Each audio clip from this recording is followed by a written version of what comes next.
بعض بزرگوں کا دستور تو یہ تھا کہ لوگ ان کو ماننے والے تھے، تو جہاں تدفین ہوتی تھی کہ دفن کرنے کے بعد وہ بزرگ انہی کے مکان پر آ کر کے بیٹھ جاتے تھے اور بیٹھ کر کے کہتے تھے بھائی گھر کا سارا حساب کر لو،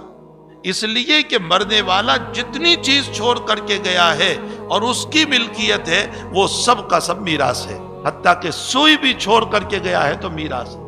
اور میراث کا مسئلہ سمجھو، اگر کسی کو دینا ہے آپ کو، تمام ورثہ راضی ہے تو ہی دے سکتے،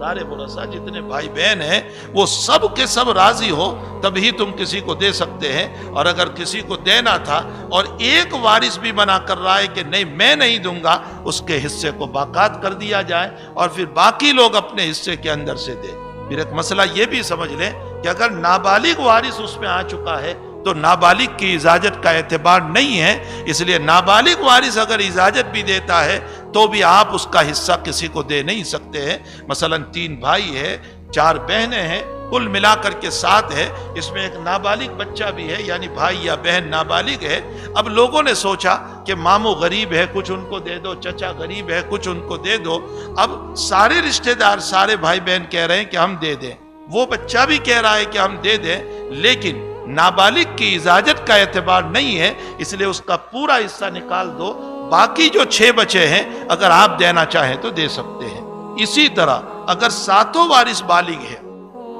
لیکن ایک بھی وارث اس کے اندر منع کر رہا ہے کہ مجھے میرا حصہ نہیں دینا ہے، آپ میرا حصہ مجھے دے دیجئے، میں جو چاہوں گا کروں گا، تو اس صورت میں ان کا حصہ نکال دیا جائے، باقی لوگ اپنا حصہ ملا کر کے دینا چاہیں تو دے سکتے ہیں۔ یہ سارے مسائل کی بنیاد اس لیے ہیں کہ یہ جو میراث کے حصے ہیں یہ انسان کے بنائے ہوئے نہیں ہیں، اللہ کے